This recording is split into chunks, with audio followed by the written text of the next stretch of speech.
Live everywhere. Daily Co's Radio on netrootsradio.com presents David Waldron. Kagro in the Morning Show.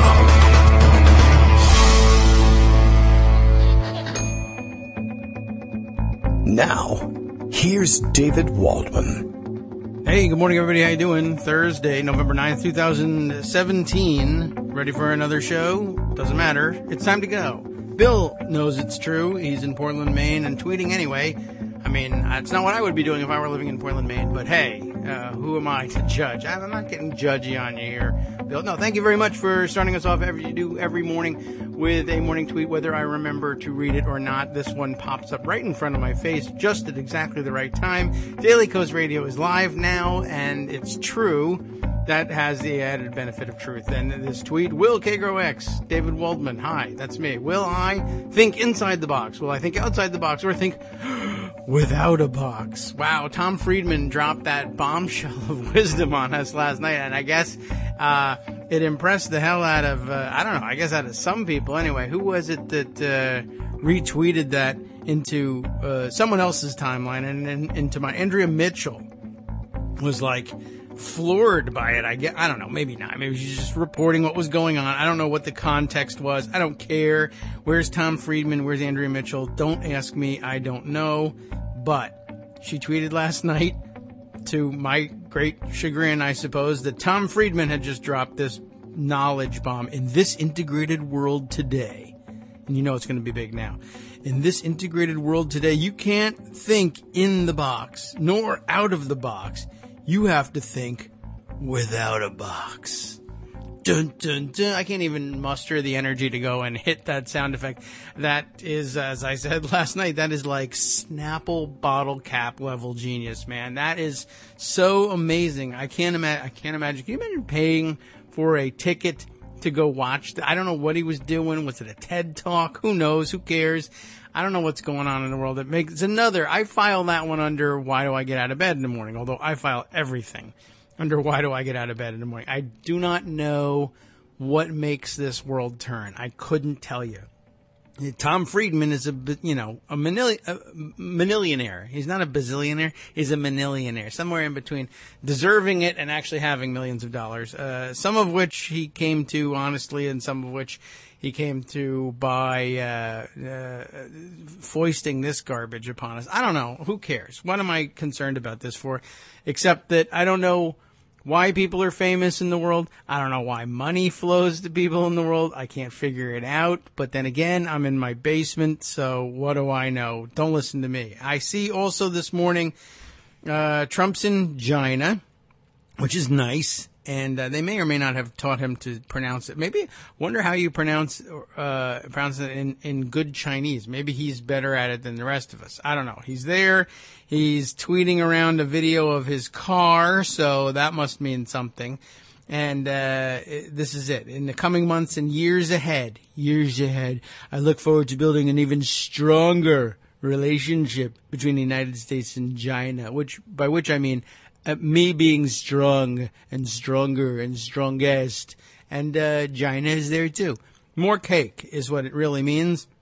And he can't wait to meet with the president, who I'm sure treats him like a child, and he loves it. So there we are. I guess he's got more tweets this morning. He's thanking President Xi for such an incredible welcome ceremony. It was truly memorable and an impressive display. There was lots of colors, and I was very happy. I don't know. This guy drives me crazy. It's been kind of nice having him out of the country. It's relatively quiet, and that's a good thing. He's too busy to tweet, so, that keeps me happy. One other thing that I just happened to see flash across the Twitter screen as I got ready to do the show, Josh Marshall sending this one out from TPM. I guess Rand Paul is now of the mind that he has to dispute I guess it's maybe he figures this will make me look effeminate in the eyes of alpha males and people who like to call one another cucks when they're not truly alpha. And I guess the idea that he would get his ass kicked in a fight.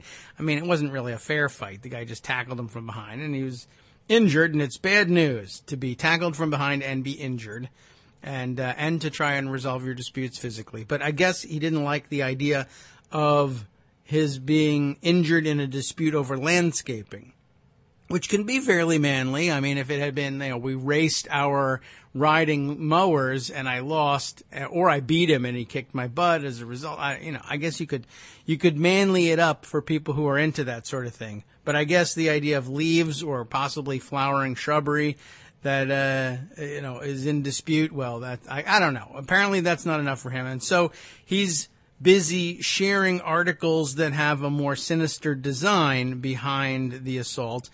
And he's taking great pleasure in sharing these things from places like Breitbart and Washington Examiner, which, by the way, you should absolutely include in that category. It used to be a somewhat more respectable paper, but it's really slid into the garbage lately. Anyway, I guess they think there's some benefit to perpetuating the myth that he was attacked because of his politics. I don't know. Maybe he was. I mean, the article actually from it's Caitlin McNeil's article over at TPM actually hints at, I guess you could try and squeeze this into politics, in that there was at least one of the neighbors, or Jim Skaggs, who is the developer of the gated community where Rand Paul and this other guy live, because I don't know, gates, white people, what can I tell you? He says that they've had disputes over landscaping, and that Rand Paul, quote, was probably the hardest person to encourage to follow the homeowners association regulations of anyone out here, meaning there, because he has a strong belief in property rights, which is, of course, the euphemistic way of saying he's a gimmitarian. And imagine a libertarian moving into the gated community. You didn't build that gate, but somebody else did, and I'm free ride on this gate, and I'm going to be there. But, gated communities come with homeowners association regulations. There's more burdensome regulation in a gated community than anywhere else. But he moved in there and well, Rand, do you want to live here because you're totally into like freedom and property rights and libertarianism and everything? And the answer is, it's a nice looking place. And well, but what about the regulations? I'll ignore those. I'll just live in the nice looking place and do things the way I want to. And what if they try to enforce the code on you? Screw them. I'll run away from them. Now, what if they tackle you from behind and break 6 of your ribs? We'll cross that bridge when we come to it. So here we are at that bridge. I could see where he'd be a frustrating guy to deal with on the level of homeowners association regulations. And what can I tell you? I don't condone it, but I understand it. That's the big cop-out, and I like to use it when I can. Greg Dworkin is with us this morning. I don't believe there are any homeowners association regulations involving your leaf clearing. No, but we'll cross that turnpike bridge when we get to it. It's a very, very long bridge, and it's very dangerous. I remember when I learned in grade school what turnpikes were. Yeah? You got to pay money on the turnpike. Why? Because there used to be this long piece of wood, and people would turn it after you paid your toll. Right. So it was a turnpike. Yes. And that's what you have to do. Well, now the turnpikes are free. Well, how could it be? It's a turnpike. You got to pay your fair share. Well, you do it out of taxes. Well, I don't like that. I'm riding on the side roads. Right. Well, there are people who do that. Interesting etymology, too. And I guess the pike was an actual pike, like long spear, which would point at you. And if they could turn it one of two ways, right? You block the road with it, they could turn it away from you and let you go. So I just thought the whole reason that Rand went into the gated community was because he liked the gate. I thought so too. What does he care about the rest? Now I heard 2 stories here, one of which I made up. But the first story, of course, is that it was all over the bamboo that he was planting, because that stuff, the runners go all over the place, and the other homeowners on the other side of the boundary, who nonetheless have to deal with the roots, get real upset about it. And the story I made up that I like even better is that it had nothing to do with any of that. It was the on-call schedule, because doctors are really, really upset about on-call schedules. And don't forget, it was an anesthesiologist who tackled them. Right. So he was Retired. asleep at the time. They used to work in the same hospital, though, so they knew each other. Well, I'm surprised they didn't tackle each other earlier. Well, they could have, but, we only got this story. But that's what happens with fake news. You only heard about the stuff that you make up. You don't hear about all the other stuff. Yeah, well, so Rand Paul is insisting that I don't know whether it's fake or not. I mean, there could be an underlying political Right, dispute. but the whole thing about it being politics is Yeah. fake. He said at the moment it happened, it has nothing to do with politics. You can't go back on that now.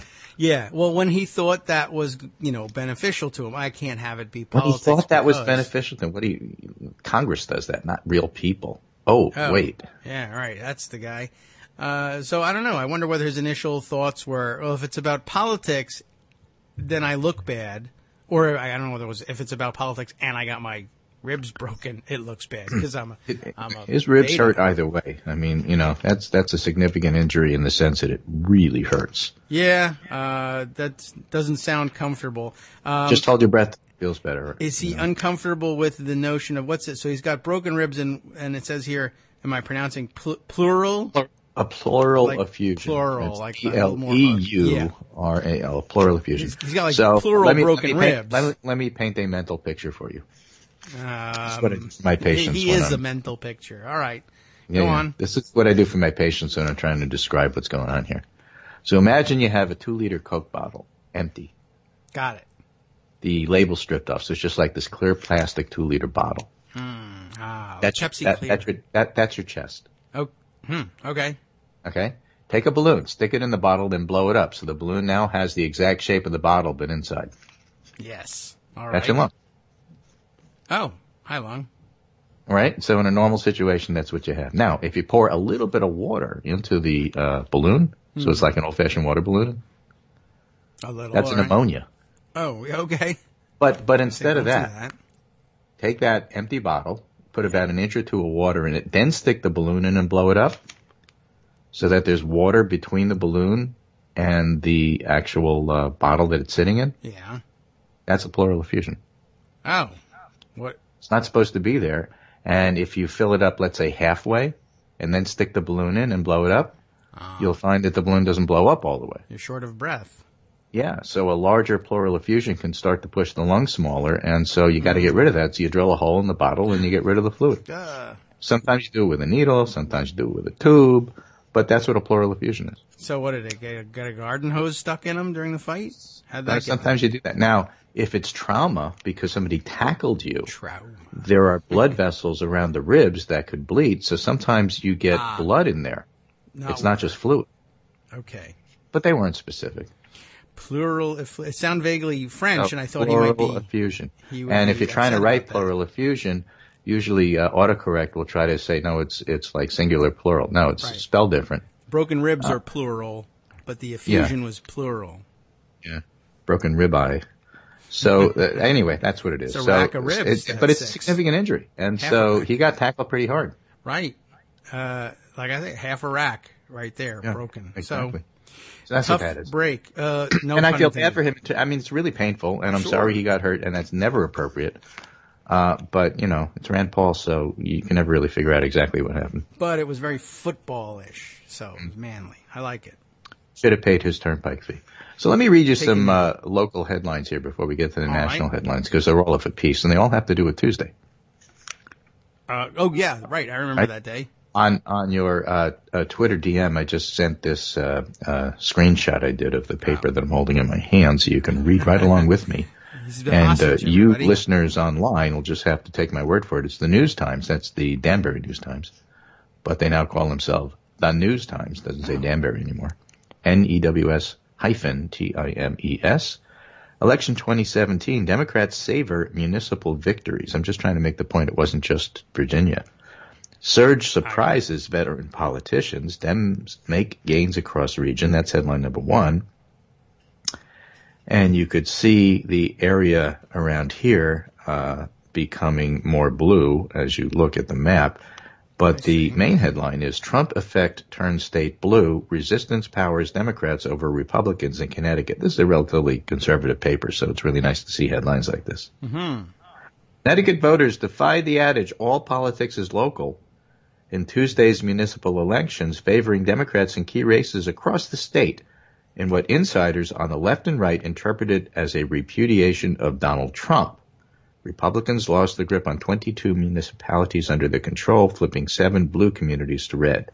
That's a net loss of 15 cities and towns for the GOP, which 2 years ago was the party in power in 97 of the state's 169 municipalities.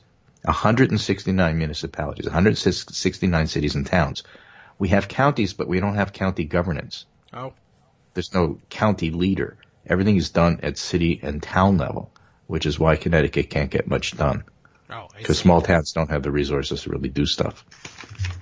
That's one of the reasons why Connecticut's always in crisis. Oh.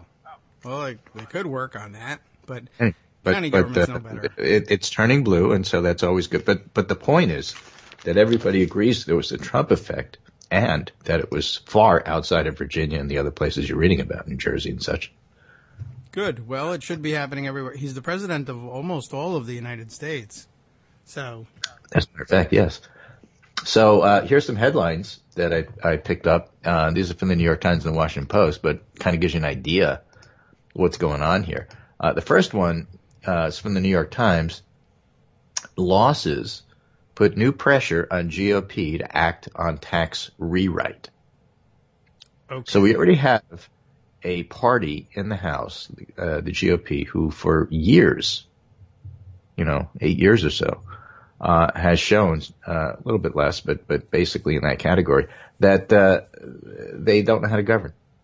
They can't get stuff done. Yes, that's when John Boehner was the speaker, we had issues with him, but he would know on occasion when you cut a deal with Nancy Pelosi. Paul Ryan, Dennis Hastert, and some of these other bozos basically say we're never going to do that, and that also translates to, okay, that means you're never going to get anything done. Right, and also one of them was a child molester. Well, Hastert was. Ryan is something else. We'll get to him. Oh. But the fact is that now they're trying to put together this tax stuff. My assumption was always it's going to pass the House by a couple of votes, and then it's going to stall in the Senate for a variety of reasons. The Senate will probably write their own version. Whether that gets passed or not is unclear. Okay. But the idea that the losses on Tuesday are pushing the GOP to do something to show the voters that they can somehow do something, I think is probably real. Yes, that feels real. Second headline from the New York Times. Suburbs revolt against Trump, threatening GOP. That goes along with the first piece.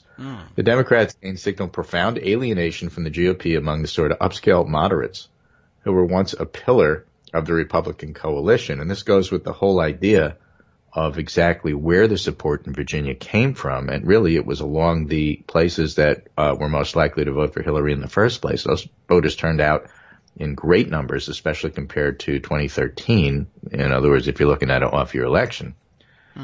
And although you didn't really change hearts and minds in the rural areas in the George Allen parts of Virginia, what you did do is, if you're looking at the Tidewater, you're the expert here. I'm just making this stuff up. But, if you're looking at the areas where you might say, I'm just a regular Joe, I tend to vote Republican. I really don't like this Trump guy that much. He doesn't represent like we're all equal and small business and everybody pulls their weight and fair share and small government and yada, yada. Those guys didn't show up as much. It's not that you change their mind. It's not that all of a sudden they flip the vote Democratic. They tended to stay home, and the Hillary voters and the Democratic voters, and certainly the Northern voters, came out big, and they came out higher than they normally do. And I think 13% improvement over 2013 in terms of volume. Now, sure, the state is growing, but the demographics didn't really change that much in a year, as Larry Sabato pointed out yesterday. It's that Democratic voters were motivated, and they came, and that's all Trump. Hence the suburbs revolt against Trump threatening GOP. So, again, there's always two aspects to this voter thing. Sean Trendy had a nice piece about it, I thought, in Real Clear Politics today, talking about if you took Trump out of it and you didn't pay any attention to the election and you were just told that you had an unpopular president who was in office, it was an off-year election in Virginia, and Virginia had gone Democratic by 5 points the year prior, what would you guess the Republican Democratic race to run like? And his answer, based on that alone, it's probably a 5 or 6 point win, maybe 7-point win for the Democrat. And that's what happened. So in that sense, it's not like totally out of the realm of normal. True. But that in itself is an important subtle point. Oh. If the regular rules of gravity are starting to reapply to politics, it means Trump's 38, 37, 36% approval ought to be seen for what it is. Terrible. Yeah. A huge drag on Republicans coming in November 2018, and the foundation for why there's the potential for a wave. Okay, I can buy that. Matters. The idea that gravity didn't matter, everything, polls don't matter, none of this stuff matters, throw everything out the window, Trump won in 2016. That's what happens when you get a black swan, and you don't rewrite everything because they generally don't happen. That's why they're so rare. It's not the new norm. The new norm is the old norm. Oh. Which their name is Norm. That may well be true. Well, that would be exciting for all norms. Anyway, suburbs revolt against Trump, threatening GOP. In the Washington Post, election results set off a blame game among Republicans. I mean, this all sounds normal. That's a disarray. Yeah. The recrimination sparked by Democratic victories in this week's state and local elections, a decisive rebuke of President Trump and his policies, threatened the fragile GOP push for tax cuts and raised deeper questions about Republican identity and fealty to a historically unpopular president. It's a pretty good article there, and I think it's a pretty good summary of what really Virginia meant. Okay. I think so. Sounds and good. My last headline from the Washington Post, which really got me going this morning, Paul Ryan erases any doubt. We're with Trump. Okay. Duh. I mean, you got a pussy-grabbing, misogynist, white supremacist guy in the White House, and Ryan says, I'm all in. That's me. He represents my values. Right. All right. Issue with that concept that it'd be perfectly okay and normal for Ryan to do that. It's not. In fact, I was looking to norms to see if I could find some support here. I found one. This one from Norm Ornstein, who saw my tweet and retweeted it and then said, Ryan, Speaker of Trump, the Mercers, the Kochs, the Exxon, but not the Speaker of the House. Yes, okay. Technically he is, but Well, he's found himself, his life has been a lot more comfortable personally since he stopped resisting Trump. And that's true for all Republicans. Yeah. And so that's part of the reason why they do it. They're just taking the easier route. But yeah, if you lose elections like you did on Tuesday, maybe it's not the easier route.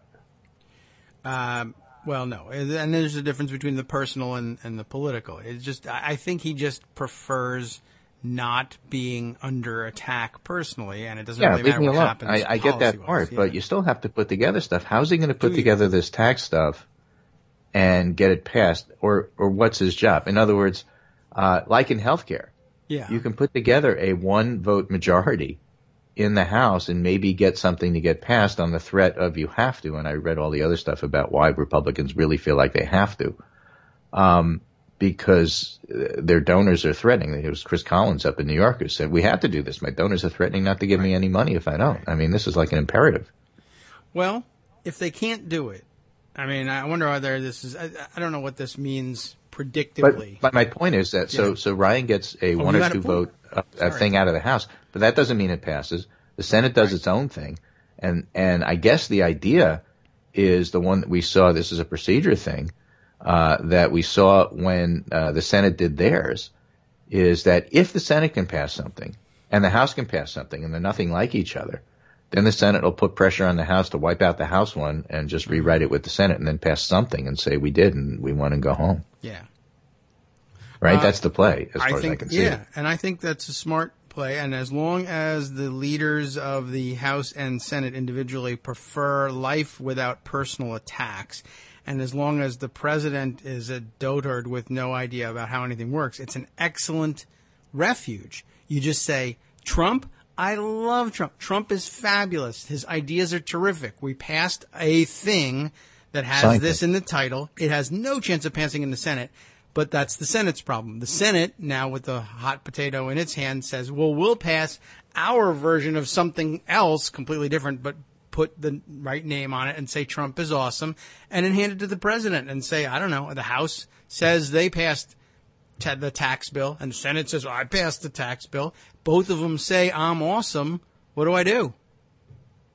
I don't know. Whose bill do I don't understand how to sew together a compromise between these two. They both say tax, and the leaders say Trump is great. I don't know which guy to attack here. Well, they're going to fight, and Trump won't know what to do. And in that setting, I guess the Senate wins because they're saying we're not going to do it unless you pass ours. Yeah. And you have to pass something, and all of you are up for re-election. Only some of us are. So I guess you just walk around saying, I did my job, I passed a thing. And the fact that we can't reconcile my thing with their thing, I don't know. If they think they can run on their thing, terrific. I think I can run on my thing, terrific. Trump doesn't know the difference. Trump is sitting there in the White House saying, I passed it twice. 2 victories. I'm great. Yeah, so that might actually work in a normal year. But there's this thing here. There's this consequence of governance in actual reality where political gravity actually reasserts itself. And it turns out, remember all those headlines I read you about how the suburbs are revolting? That is to say, it's not that they're disgusting, it's that they are not happy with Trump. Okay. So if Trump goes and passes a bill for the sake of passing a bill, and it turns out that those suburbs are the ones that are hit hardest by it. How does that work? I don't know. But in November 2018. What if nothing passes? And, they're better off. Yeah, and nothing happens, and everybody says all this crazy threats about how everything was going to go to hell under Trump. Maybe it's not true. I think the best play might be for each house to pass something. Make sure, in fact, that they don't pass the same thing. Everybody claims victory. Trump claims 2 victories, has 2 parties, and has everybody over to the White House twice. And that's it. And then nothing changes, and everybody says, it's not so bad under Trump. I wonder. Throw out the idea that you have to pass something. Why? We had it pretty good before. The status quo was working fine. Obama was a good president. Just don't mention his name and leave everything the same. Things are looking good. I don't know. We'll see. We'll be back after this short break for no particular reason. How about that?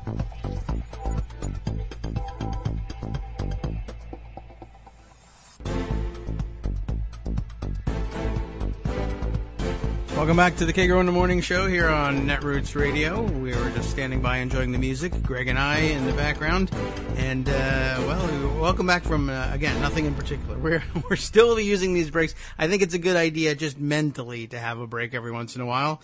Otherwise, the rest of us breaks, and that's bad news. Okay, we were in the middle of the discussion of how revolting everybody is. It is. Yeah, let's talk about more of that topic. And some of this is like intuitive, and some of this is obvious, and some of this is data supported. But sometimes you just have to state the obvious so that it's crystal clear for everybody. Okay. The Republican Party, as John Seitz points out in the Washington Post, was becoming Trumpy before Trump took over. And that means it'll be Trumpy after he leaves. Okay. The taint of Trump, as they say. Will taint of Trump. He makes this point, for example, that don't expect to turn away from Trumpism. The election was a referendum on President Trump. There's a great deal of evidence that down-ballot elections are increasingly driven by national forces. This is funny.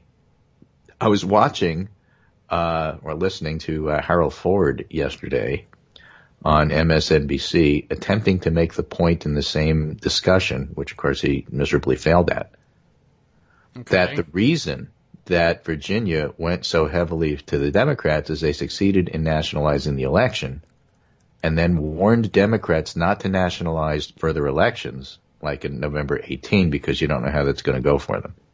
Everything should be local. Okay. All right? Yes. And I'll give you a great example of how he's sort of right, but not exactly. Perfect. All right? Where he's right. You know, we had this wonderful House of Delegates election in Virginia. I'm not exactly sure where it stands. It looks like it's 51-49 Republican right now when it used to be 66-34, which is a huge gain. Mm-hmm. But it looks like the Republicans are still going to keep control by like 1. Oh, is that so? Okay. But there's recounts, so we don't know that. It's not official. Right.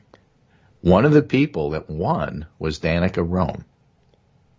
Yes. She's the first transgender woman certainly in Virginia, to be, having a House of Delegates a spot. That we know of. Okay. How did she win? More votes. More votes. How did she get more votes? I mean, mean, what kind of campaign did she run? Me? Do I know? I don't. She didn't run as you need to break barriers for transgender people. She won because she's a local. She campaigned heavily on the bad roads and the traffic in the area, how it was a traffic nightmare when she was a kid, and that it's no better now and it needs to be fixed and people need to pay attention to this stuff. True. She was like hyper local. Then she goes on Chris Matthews. She's funny, she's smart, and she explains how she won unexpectedly. And Matthews just looks at her and says, we don't care about this local stuff about traffic. You know, you got to expand your horizons and, you know, then we'll have you back on the show. Uh-huh. And she's funny. And she laughed and she said, you know, healthcare, jobs, traffic. Yeah. Well, and she's right. And she won on that issue. And it's really important. And so you do have to pay attention to the local stuff and not nationalize everything. You're not going to win in a Republican district by nationalizing it when the Republican Party has become Trumpy. Right. And actually, I mean, it's pretty wise, right? I mean, if you nationalize your issues there, then the issue becomes, this is a transgender person and all the people who running are in a Republican district. Why would you want to do that? I think that's the point Harold Ford was trying to make. Didn't make it very well. But if you look statewide, and as I read to you in Connecticut, Trump was on the ballot. Trump is on the ballot. He's unpopular. And when you have an unpopular president, you make it national, you moron. Yeah. That's why you're not a senator. I guess. I don't know anything about politics. You say this happened was it on Chris Matthews? Harold Ford was on he was in one of the afternoon shows. Oh, I see. Bill Wallace or with Katie Tur, one of those. Okay. And I was listening at work while I was working and doing charting, and you know, I just heard him say that. I said, "What are you talking about? Of course you want to nationalize this race." Yeah. Now, you may not want to nationalize the House of Delegates race in a Republican district, and you do want to keep it local. But if you're talking about November 2018, you're damn right you want to nationalize it. Yeah. All right. You want to link everybody possible, like Paul Ryan, to an incredibly unpopular president who by then might be indicted. Of course you want to make it national. What are you, dumb? Yeah. No, anyway, I am dumb. So there's an example of where you go local and where you don't. Yeah. And then you step back a little bit and say, forget about the House of Delegates. Let's look a little bit about the Virginia governor. And again, you'll have to correct me. I'm not a local.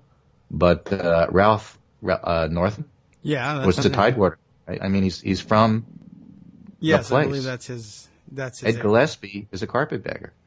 True. Yes? Well, yeah, essentially. He's been here a while. He wasn't born there. He's not a local. No. Well, me neither. But okay. But you're not running for governor. He was. I mean, these things matter at a gut level to a lot of people.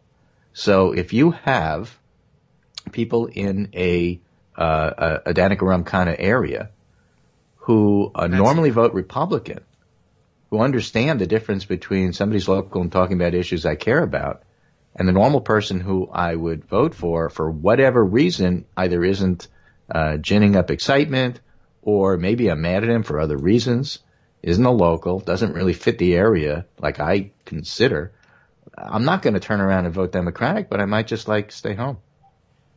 That's true. And I think that's a lot of what happened. In other words, the Northam areas came out, and the Gillespie areas were not overly impressive. It's not that they changed their mind; they're still red. Right. I don't mind but anything that makes them stay home. Let's say Florida in the 2016, where there was extra votes that came out, that didn't happen. Yes. That's true. Okay. Well, that's good news. And that means the effort and the organization was a good one. And get out vote on the Democratic side was great, and on the Republican side, not so much. Yeah. Sometimes you credit the people who put together they get out the vote. Sometimes it's the candidate. Yeah. So Northam was a good fit for Virginia, no matter how many non-Virginia progressives might have been unhappy with him for one reason or another. Or Virginia progressives. Or, but I get you. He won. Yeah. Well, there's there's always criticism, obviously, but yeah. I mean, it's not untrue that Northam isn't a particularly exciting, super progressive guy by reputation. He's not. He's a moderate. He won by a lot. Right. That's what works in Virginia. And I mean, it's not that you can't win as a progressive in Virginia. He's got, I mean, as far as the platform goes, it's it's as progressive as you're likely to have seen any time in recent history in Virginia. But that gets Terry overshadowed. McAuliffe wasn't exactly a progressive dream No, he was when not. he ran. No. He brought Neither was voting Tim rights Kaine, back to neither He's been a was decent Mark enough Warner. governor. He's done some pretty good things. And in retrospect, I think people are happier with him looking back than they were at the time that he ran. Yes, and if you look at what's going on in Virginia and you think about who represents Virginia now, or who's still in politics and who isn't, right? Tim Kaine, still in politics? Yes, not an exciting guy. Mark Warner, still in politics, also famously not very exciting. Terry McAuliffe, actually a little more rough and tumble than the two of them, but not a progressive hero. And I guess now technically still in politics for a little while. I don't know what he's doing next. But, Running for president. Right. But meanwhile, George Allen is where? Jim Gilmore, what happened to him? I mean, they were both governors. They're gone. And then the litany of Republican losers. Cuccinelli. I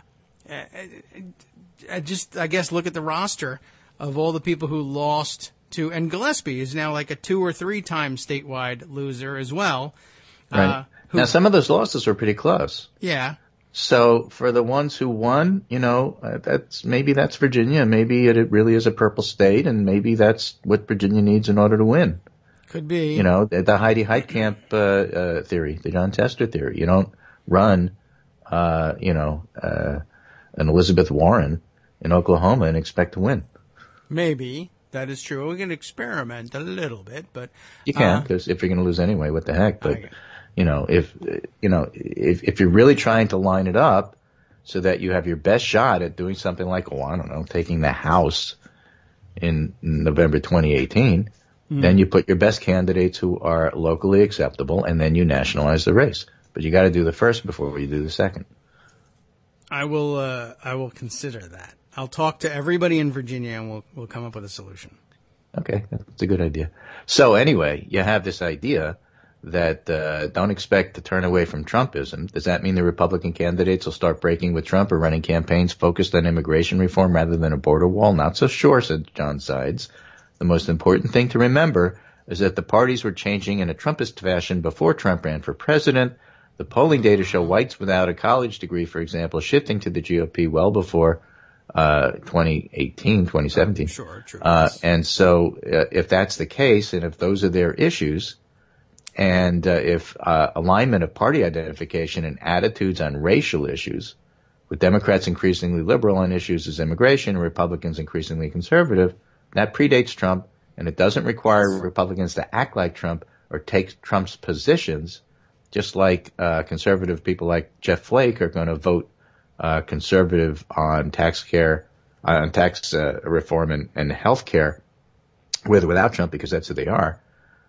So as the parties become even more radicalized and racialized, it's really hard to see how the party makes a big break. And so Paul Ryan's "I'm with Trump" is sort of understandable in that sense. As you pointed out, he's just ducking and trying not to get hit on the head all the time, which is fine, except sometimes you expect more from leaders.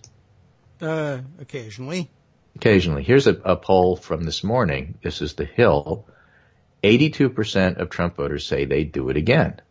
Sure. And you look at that and say, oh my gosh, 82% say they would do it again. Well, that means that 18% wouldn't.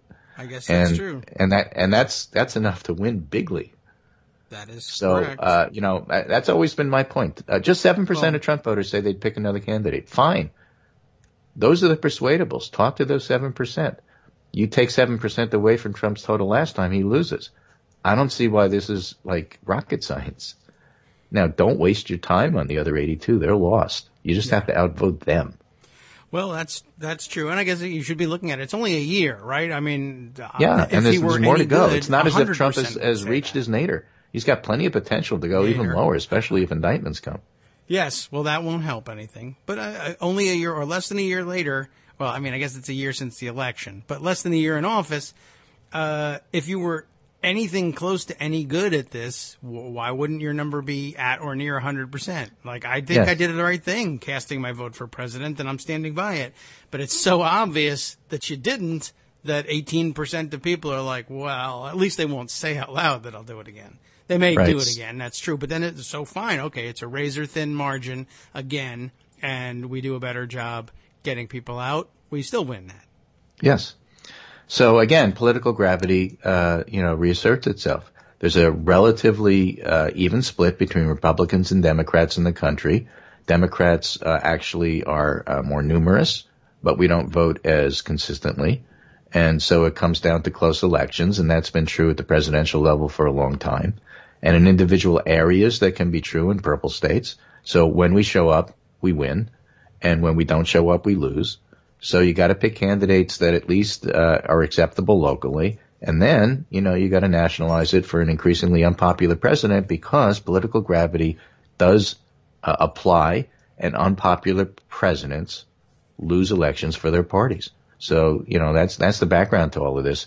Here's one from the Philly Inquirer. Trump backlash in suburbs raises fears for Republicans in Pennsylvania, New Jersey congressional races. Now, we talked about Connecticut. Of course, Connecticut's blue anyway, so it doesn't apply there. But there's other places around the country where the Republican majority is, in fact, threatened. Here's a piece from Ron Brownstein in Atlantic. This is from yesterday.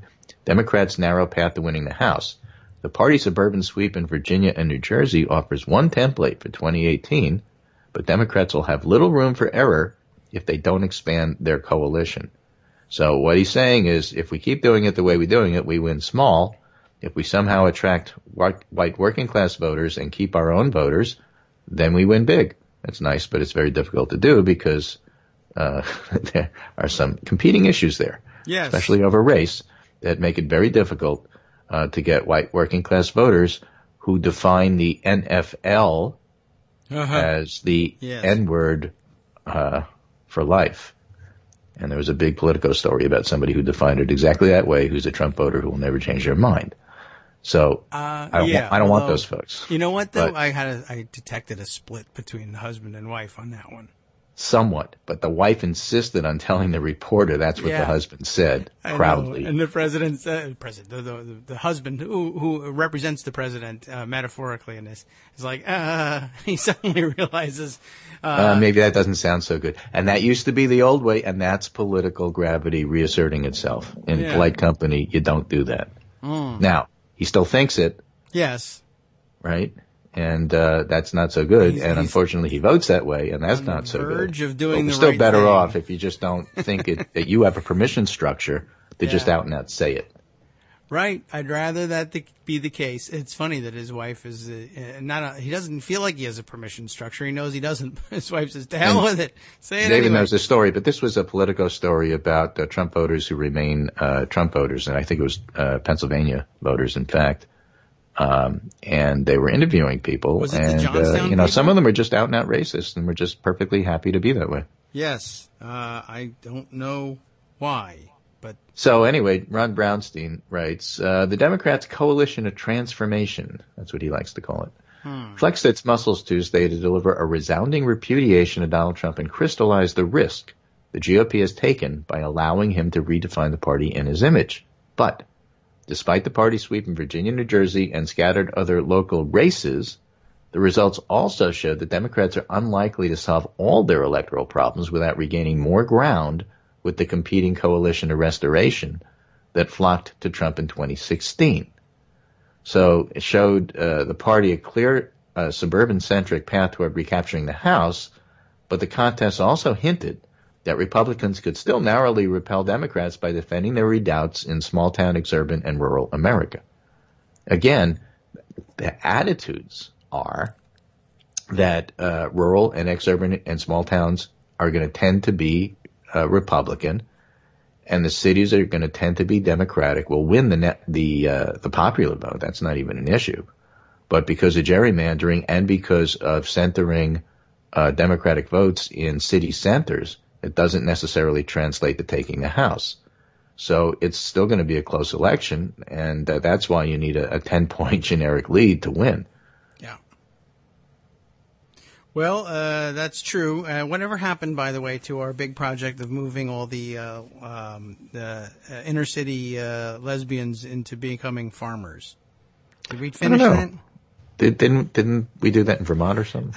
Maybe. I don't remember exactly in what Oregon? we were targeting. Weren't those the two places that we were going to do that? It was huge. I think it got supplanted by either Jade Helm or the Antifa revolt from the weekend. We've got to get ourselves back to the Gordon, you know. I know. It's true, and it was a much more appealing initiative, I think. It didn't have any decapitation involved at all, at least not on the surface. They kept it so under not their as hats, interesting. Here's like Brownstein again. Yeah. In both the Virginia and New Jersey gubernatorial races, exit polls found a clear majority of voters disapproved of Trump's job performance and said that in both contests, about 85% of those dissatisfied voters backed the Democrat. That result fits squarely in the range typical of House and Senate elections over the past 2 decades. In other words, it signaled to congressional Republicans they'll be bound to Trump more than they hoped or expected in future elections. That's the funny part. If people in the Republican Party in the House thought that they could somehow run against Trump or away from Trump, and Flake and Corker didn't convince them otherwise in terms of what happened to them, then elections like this you're stuck with them. The Democrats will nationalize you. Yeah. You cannot run away from Trump. So what are they going to do? They're going to be Paul Ryan and say, well, if you're making me declare now, I'm taking the path of least resistance. Yes. Even though, like, next week it may be a really bad idea, but I can't think that far ahead. That seems to be the case. I don't know what else explains it. He just wants to make it day to day at this point.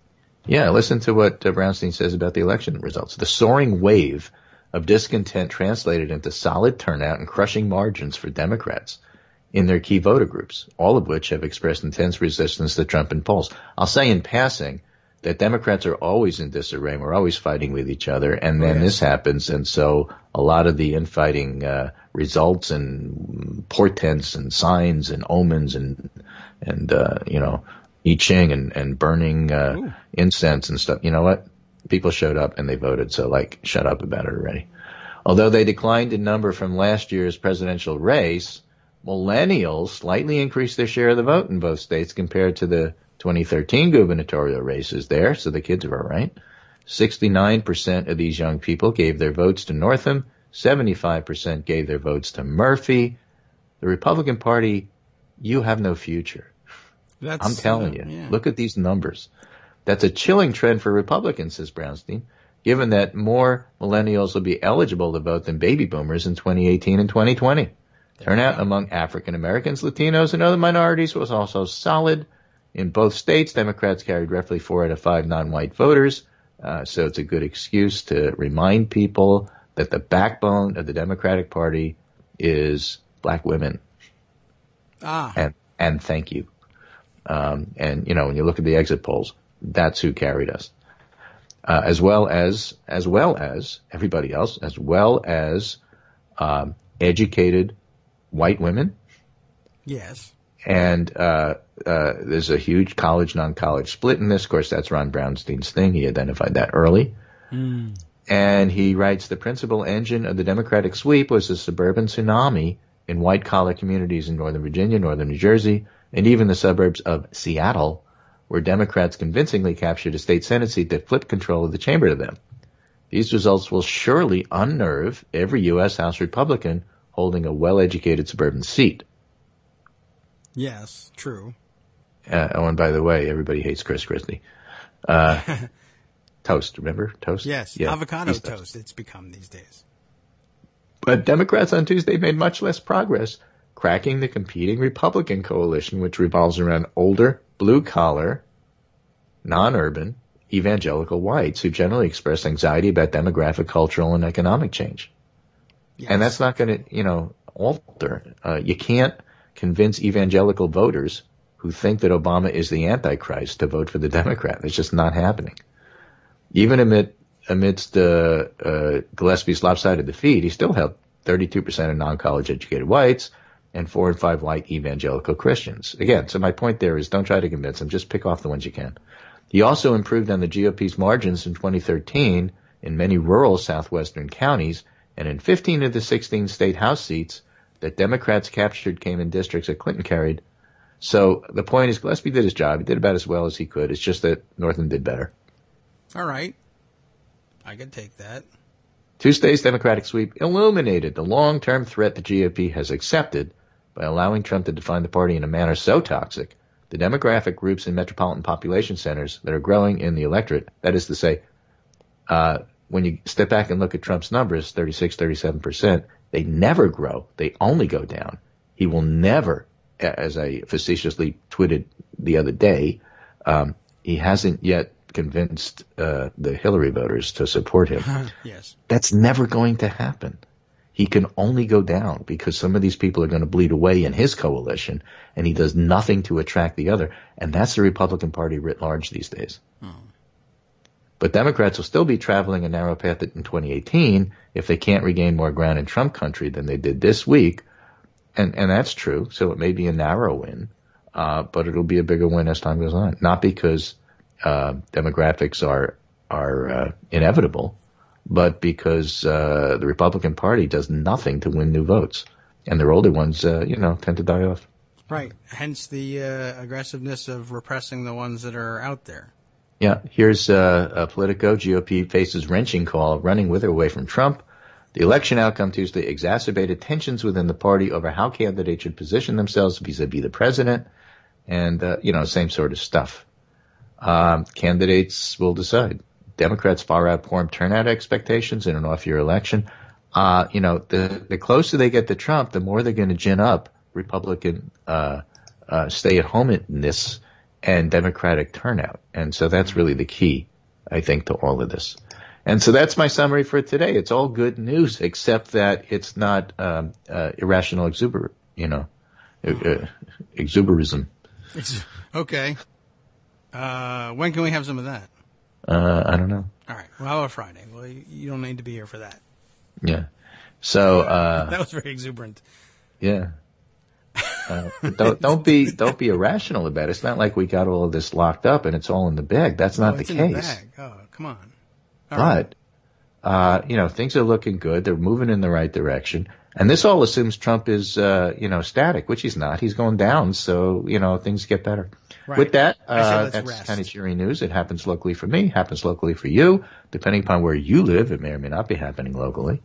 But all politics is local except when it's national. And this is Craig Dworkin speaking with my good friend David Waldman Kagro in the morning. Are you back in the kitchen? No. Excuse me. Are you back at the World Headquarters? Yeah, World Headquarters. No, we're still banished. You're still on a roadshow.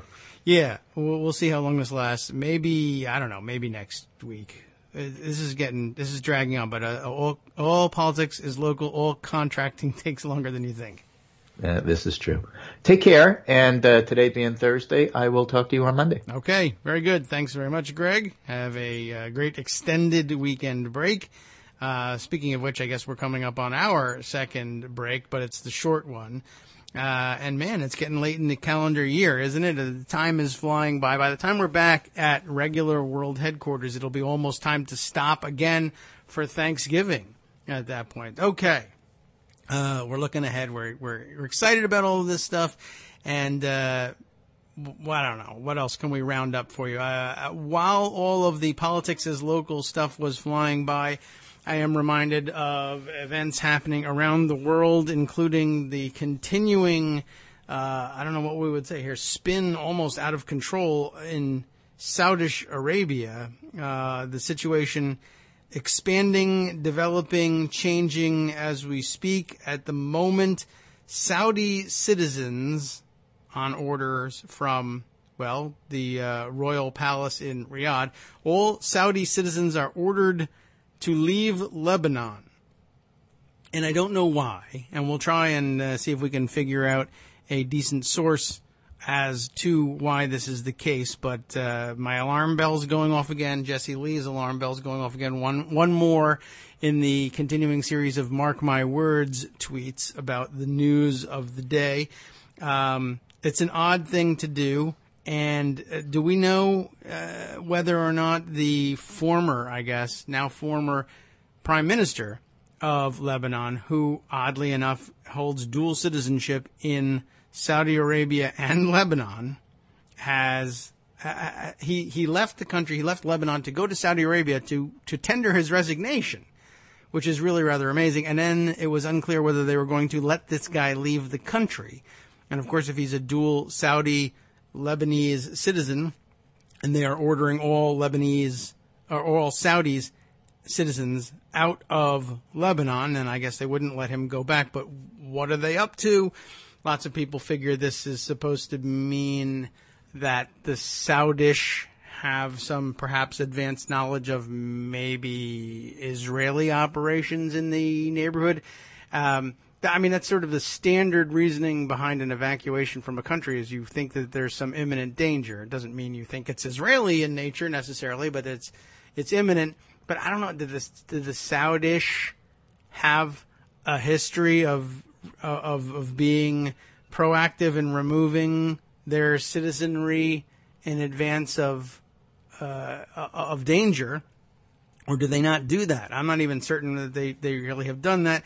There are some people pointing me to some interesting threads about it. We'll see. I will check it out maybe during the break and see if it edifies us at all in the situation. But I'm worried about this. This bothers me. The ongoing war in Yemen, the interference in Qatar, the interference by the Emiratis in Saudi Arabia. And, I mean, it's always worrisome when there's meddling across borders anywhere, the Middle East being the powder keg that it is. I don't know. Maybe we've had our eyes on the wrong guys with respect to the ambition to reestablish a pan-Arabic caliphate. I don't know.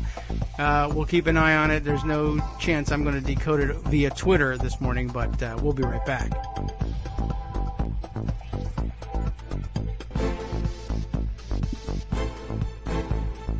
Welcome back now to the Kagro in the Morning Show right here on Netroots Radio. I've been perusing the various threads available to us and the ones that have been recommended to us by others, vicariously in some cases. I guess we ought to pick up on this one just to round things out a little bit, since I brought up the subject. We'll deliver on at least one such thread. This one from Elias Muhana, who tweets under the, I guess you can find him on Twitter as, how about this, Kifa Nabki. What does that mean to the rest of us? I don't know. QIFA. This is tough. You'll just have to depend on Scott to show this in a roundup. QIFA NABKI. To the English ear means next to nothing. But he's got a blue check mark, and that means something, although I don't know what. They're verifying Nazis left and right these days. He's not one of them. I'm just saying that it's not the good housekeeping seal of approval exactly. Anyway, however, someone I must trust to some extent has inserted this into my timeline, and I've lost track already of exactly where it came from in my effort to keep up with all the other things happening. But let's take a look at this thread here, which was recommended to me. Elias says, the demand from Riyadh that all Saudi citizens leave Lebanon is a sign that Prince Mohammed bin Salman, you'll recall that I don't like the MBS abbreviation, but that's the person we're talking about. Maybe you remember him better that way.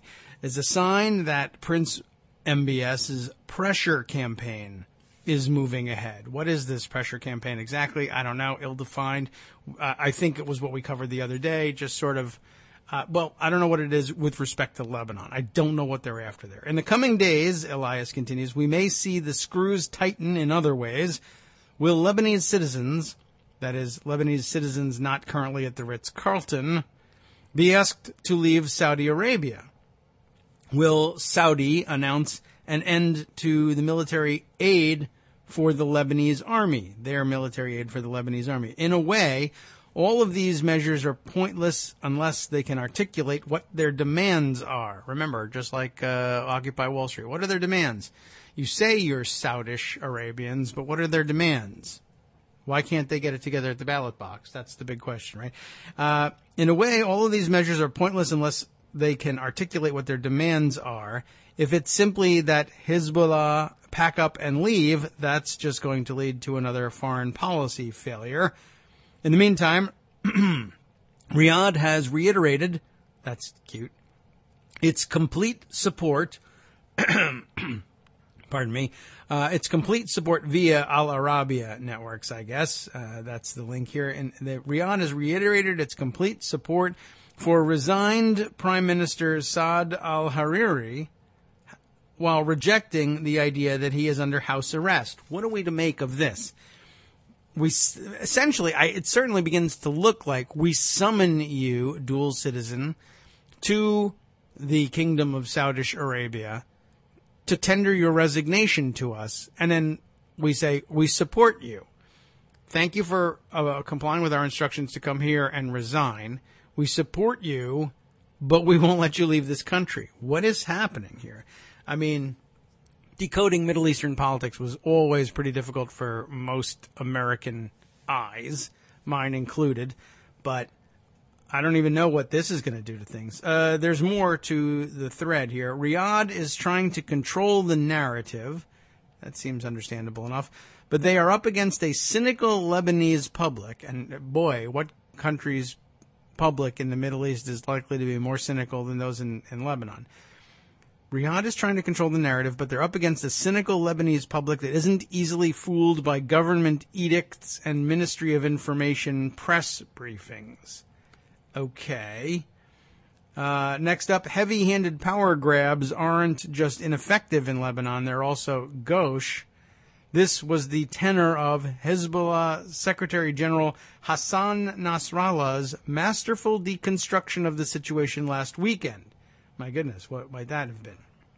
Meanwhile, the U.S., the EU, and Egypt have expressed their disagreements with the Saudi policy to try to isolate Lebanon in this way. Major overreach?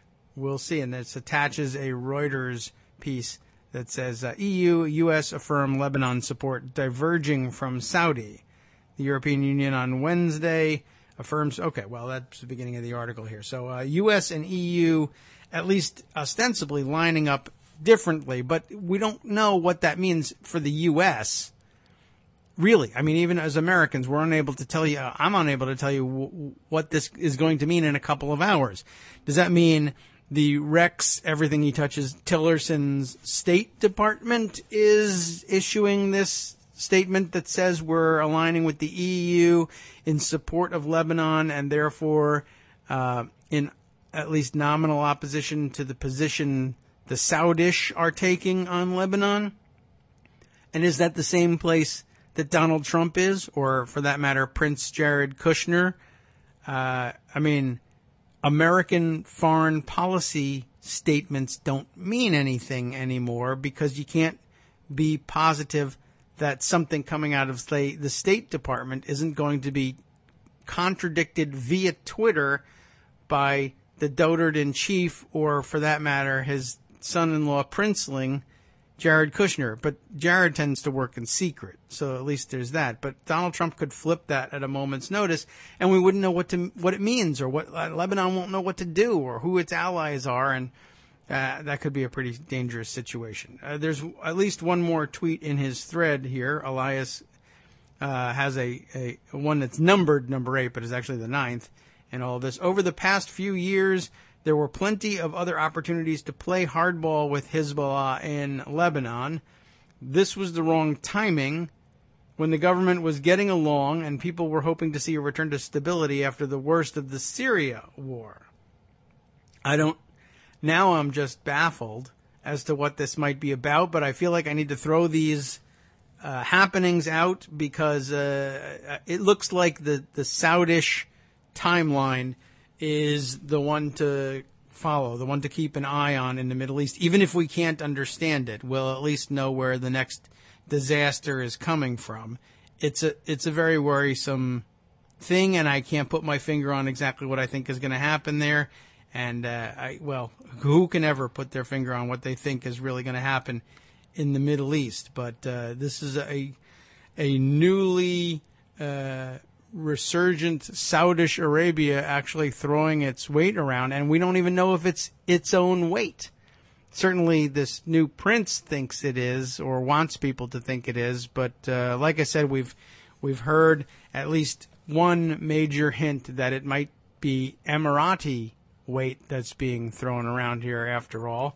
And the UAE is a weird and mysterious place, and if we think we don't understand how Saudi Arabia works, How does a country that's a collection of individual Emirati states work? I don't know.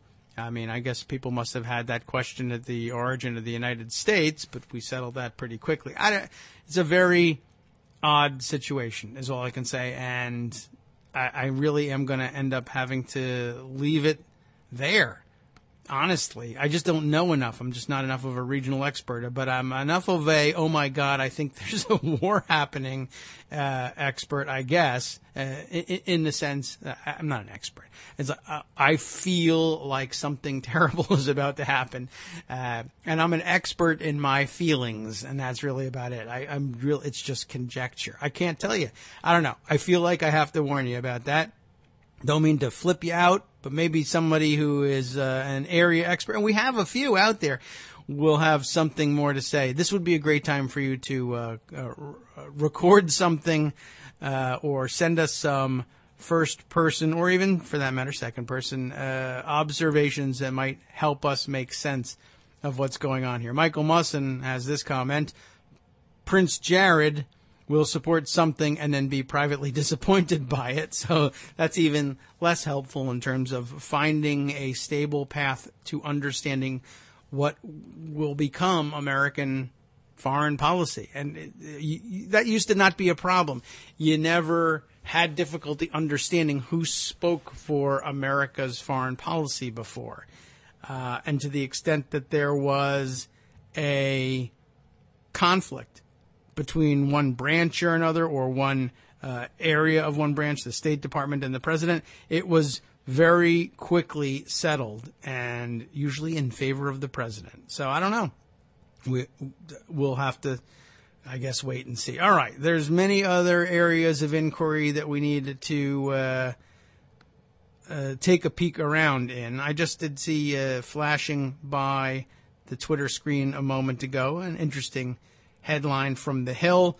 Former Clinton advisor tells Fox host, "I'm never coming back on this show." And that's a good thing. Joe Concha reporting this for The Hill. Former Bill Clinton advisor Simon Rosenberg, good, removed his microphone while still on the air during a contentious Fox News interview on Wednesday. You'll never believe it, but he's arguing with a blonde lady. Anyway, declaring yesterday he was never coming back on this show ever again. Well, good. Quite honestly, I don't know what you're doing there in the first place. It's about 10 years since we all us dirty effing hippies who are always right about these things told you shouldn't have been wasting your time there in the first place. The drama occurred live during Fox's Happening Now show when Rosenberg and co-host Melissa Francis, that's the blonde lady in question, I believe, got into a heated exchange over tax reform and what could be added to the Republicans' legislation to attract Democrats. Francis is fighting with Rosenberg and says, you are doing talking points. I guess it's funny, the Fox hosts learned to confront talking points nonsense sooner than the rest of us did, which is amazing because it was so much more obvious when Republicans were spewing talking points, but we were too polite. Or the hosts that purported to represent us, that is to say mainstream America, refused to be rude enough to say, you're really not contributing anything to the show. So she says, you're doing talking points. He says, it's insulting to have you, I guess, say that to me as if I don't understand what I'm saying. Rosenberg shot back. But you're not answering the question, Francis replied. Yeah, maybe. I don't know. I'm not sure what the question was. It's not in here. After some crosstalk, Rosenberg said Democrats will, quote, never support the framework of the current GOP proposal. Probably true. I am answering the question. Democrats are not going to support tax reform that dramatically cuts taxes on people that don't need tax cuts and prevents middle-class people from sharing in the benefits of these tax cuts while driving up the deficit, Rosenberg said. Somehow that's not responsive to the question. I wonder what the question was. We will never support that framework, he continued. So if they want to move, as Senator Ron Wyden said, to a bipartisan approach, we are very open to staying focused on the middle class and not driving up the deficit. That's what Democrats want to do. Whoop-de-doo, but okay. Francis asked Rosenberg again if there was one thing Democrats would add to the bill to make it more agreeable. Interesting Okay, so that's the question. Is there one thing you would add to this giant pile of dog crap to make it more agreeable? And the answer, I guess, yeah. I mean, what is he going to say? You could say, all right, well, if you added, I mean, if the answer is to get more Democrats to vote for it, no. There is no one thing, probably. But if you want the question answered, is there one thing that would make the bill more agreeable even though nobody would agree to vote for it? Then sure. I'm sure you could come up with a provision and say, let's put that in there. Now the bill is more agreeable, but you don't have my vote. I mean, it's a dumb question, I guess.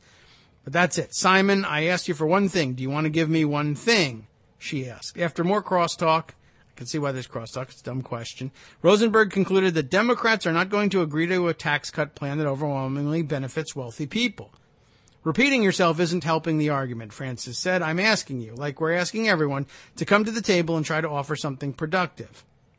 And it's funny. You can see how Fox viewers would think, oh, she's being totally reasonable. And, how Democratic viewers, if there are any of this show, would say, if they're smart and they understand what's going on, yet you're asking a question that doesn't make any difference. Is there one thing you can add to this terrible, terrible bill, the premise of which is anti-democratic, that would make it more palatable? Well, more palatable, yes, but palatable in total, no. I mean, that's an answer. Okay, Francis attempted to end the interview on a light note by telling Rosenberg they can't always fight like this and that the two should grab a drink sometime. Melissa, don't worry, Rosenberg said, because I'm never coming back on the show ever again, so it doesn't really matter. Thank you. Rosenberg added as he removed his lapel microphone and earpiece while still on camera. Now, that'll, of course, be portrayed as Democrats can't stand the heat, so they're getting out of the kitchen.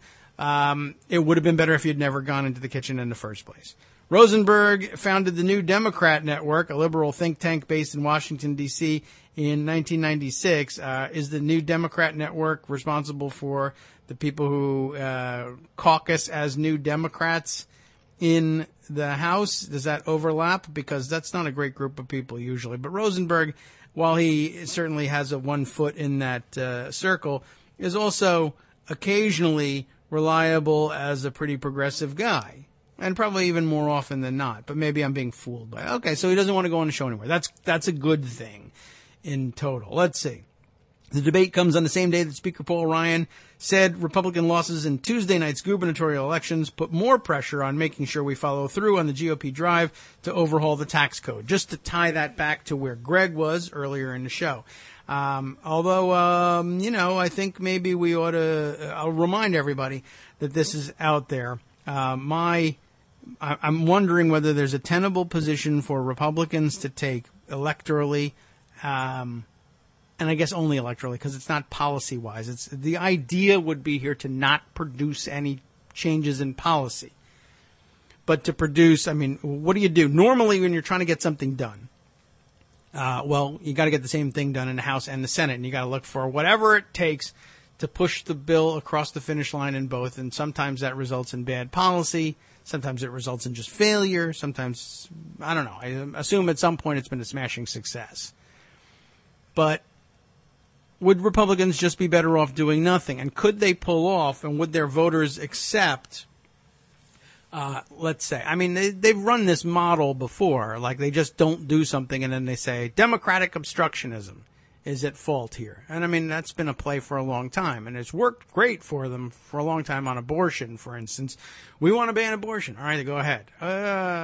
If we do, then we can't, rally the troops and raise money based on the rallying cry of we want to ban abortion. Oh, that is troublesome, isn't it? What are you going to do? How about we don't ban abortion, but keep saying we want to and keep inching ever closer to it in order to keep the troops happy and contributing. For 30 years, you've been giving us $20 every time we email you. Can we keep that gravy train rolling or what? And maybe they can do the same thing with taxes here. We want tax reform. You want tax reform. We all want tax reform. The problem is democratic obstructionism. Well, you have to show you can govern. You got to pass a bill or else you are a failure, right? Donald Trump puts it in stark terms. Pass a bill or else you're a failure. So what do you do with an ultimatum like that coming from people who don't understand how government works. And the very sly answer would be, okay, I'll pass a bill.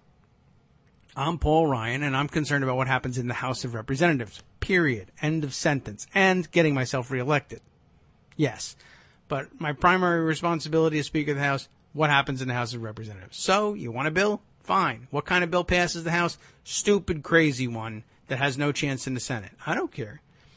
That's not my problem, the Senate. I'm happy to run on Democratic obstructionism. I'm happy to run on Senate Republican obstructionism if I need to. All I want is to be able to point to something that is in the stupid, foggy mind of Dodor J. Trump going to get him off my back. That's my primary objective personally, is getting Trump out of my hair. And, you know, my secondary worry is getting reelected. My tertiary worry is running the House of Representatives. Same thing happening on the Senate side with Mitch McConnell. He just wants Trump out of his face. So pass whatever it takes to pass a tax bill in the Senate, knowing that it will have not nearly enough support in the House. And it's an impossibility for the two houses to come to an agreement and pass an actual bill. But you will be right, you can fit comfortably in the same zone as, what's her name? Melissa Francis here on the Fox show. You say something that technically looks and sounds reasonable. The president demands that the House pass something. Voila, the House has passed that something. Plus, I've said Trump is a great guy, so he's off my back. In the Senate, voila, the Senate has passed something. And Mitch McConnell is willing to say, as you know, insofar as is practicable, all right, Donald Trump is a great guy. Trump's off his back. Now, the rest of us, having watched Schoolhouse Rock, know that having the House pass one thing and the Senate another thing is not worth anything. Normally, under normal circumstances, and this is not normal, normally you got to hammer something out, and not hammering something out is viewed as a great failure. And this would be viewed as a great failure. Trump would be stuck with that failure because it's not clearly blamable on the House. We did our job. Here's the bill. I'm holding it up right here. You can see it with your own two eyes. This is the one we passed. Look in the newspaper, even a fake newspaper. You can see there's a date that says we passed it. Senate can pull the same trick. Donald Trump sitting there.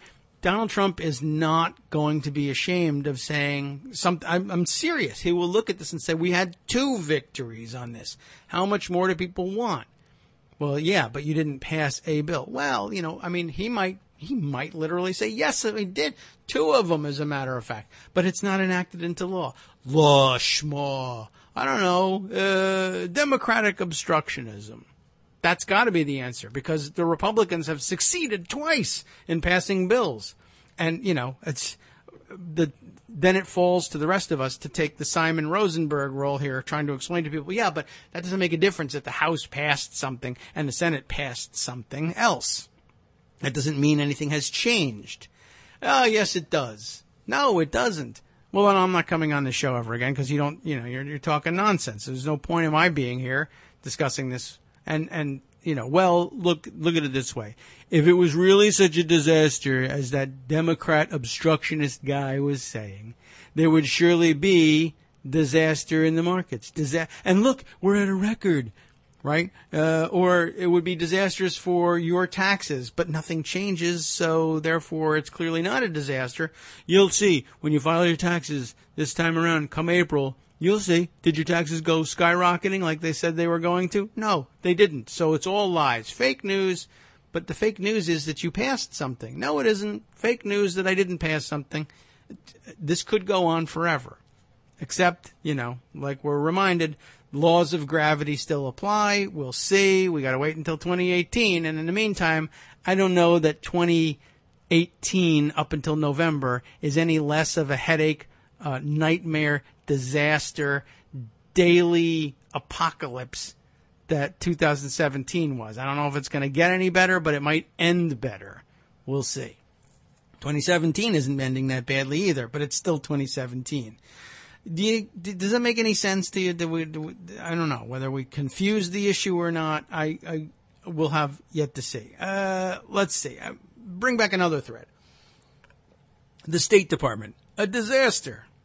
Because Rex, everything he touches, Tillerson, is Secretary of State, and Donald Dotard Trump is the president. I have this story, which, takes the tongue-in-cheek view of it because it's from Hunter over at Daily Kos, but it gets at the heart of the matter because it's fact-based, as we are, or as we try to be over at Daily Kos.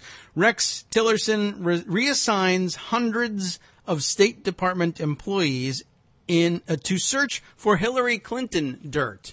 There's a lot going on here. First of all, the fact that the word hundreds is in scare quotes in the title here, which I remind you, we were just reading the other day that there's nobody working at the State Department. And those people who are there aren't even working because they don't know what to do because there is no State Department. The State Department, which is supposed to be really the senior department, period, among the cabinet level departments, is a total dysfunctional mess. And that's just the way Donald Trump claims he wants it. I'll remind you again, we heard the other day when people asked, what's the story with there being hundreds of unfilled senior positions at the State Department? And the answer was, I'm the only guy that matters. What's the difference if there's nobody there? He really thinks that, if American foreign policy is a confused mess and the rest of the world can't understand what it is, good, I love it, I'm a chaos agent. Somebody told me that not doing my work and being a complete moron and effing up everything I touch could be spun as chaos and therefore really cool. That's not a strategy. It's just you're inept. I mean, I think we do ourselves a disservice as we talk about him as a chaos agent per se. I know, and that's Greg's thing, and he's right. He does sow chaos wherever he goes. But I'm reminded that we frequently remind ourselves on a number of subjects. The things that Donald Trump does aren't necessarily part of any greater plan. But it sounds like it is if you adopt the chaos agent theory, as opposed to the inept moron theory, which we're not entirely ready to give ourselves over to, and maybe we just don't have the structure. That's another thing that our political press isn't built for. There's a certain range of normalcy in which they understand how to report, and there's no model yet, even though we've been in need of it for some time now, of a State Department and a United States government that is directionless and out of control. The best you can hope for is, it's directionless and control by design. Well, insofar as electing an inept moron is a design, well, sure, we wanted chaos. We voted for the chaos candidate. Well, I don't know.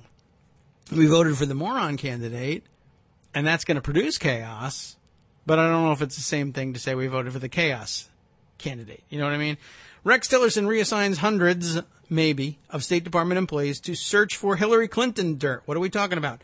Rex Tillerson, President Garbage fires largely inconsequential and oft-humiliated Secretary of State, Hunter writes, is still struggling with unfilled positions and a president who continually undercuts his own diplomatic statements. Where are we on Lebanon? I don't know. And President Moron hasn't even stepped in to undercut Tillerson yet. We still don't know. He has, however, that is Rex Everything Tillerson, fully devoted himself to Trump's only apparent use for the State Department, fishing for Hillary Clinton dirt. Yes, the State Department, of course, would be the repository of Hillary Clinton's records of her tenure as Secretary of State. So we don't use the State Department for doing any diplomacy. We wouldn't know how to do it even if we wanted to. But, okay, we own the files now? Fine. Well, we can use those files and search through them and see if we can find the missing email where Hillary Clinton gives the stand-down order in Benghazi, even though nobody cares and it was never given and whatever. But, okay, well, we can do that. Well, what do you mean we? I'm not going to go looking through all those files, Mr. President. I'll assign some other people to do it. And that's apparently what's going on. We'll continue with this after our last break.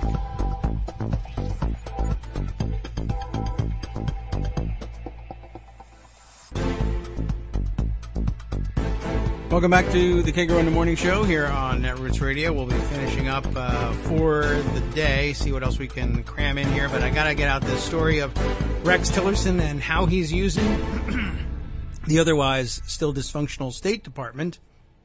And so that's what they're assigning everybody to do. You got nothing to do because there's no diplomatic initiatives happening and no one cares to make any diplomatic agreements with the United States at this stage that could be undone by a single tweet of the president if he's having a hard time on the golden toilet.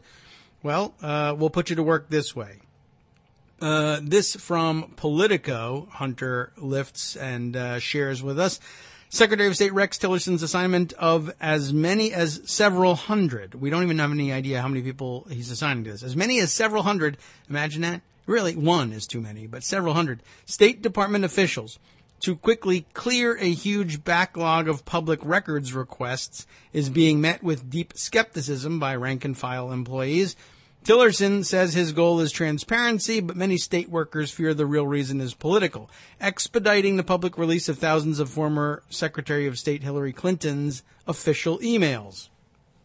This follows news. We might as well read that Politico article at some point, too, just to get more of the flavor of it. This follows news, Hunter says, that Trump has demanded a speedier release of any remaining emails from the previous Secretary of State, an overtly political request being made by a sitting president to, if at all possible, further retaliate against his former political opponent, which is not normal.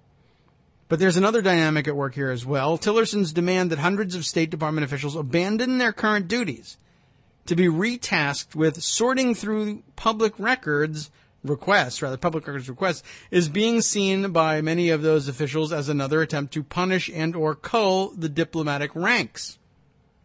The staffers also suspect the move, and I guess this is also from the Politico article. The staffers also suspect the move, which will reassign many of them from far more substantive duties and has already sparked a union complaint, is meant to force many of them to resign out of frustration with what are essentially clerical positions. While many of the people assigned to open records duty are lower-level staffers and interns, some have previously held prestigious posts, helping shape U.S. foreign policy and engaging in high-level diplomacy.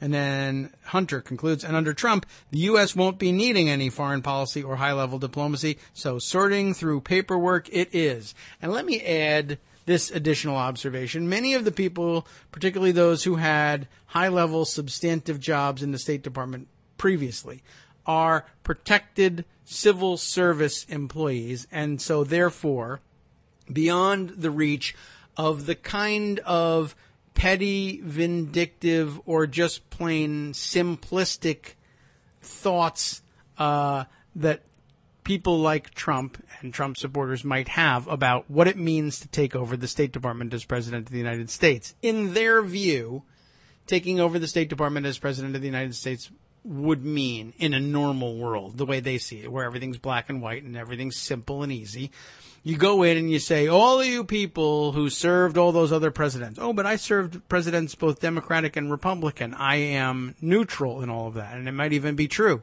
when they say that.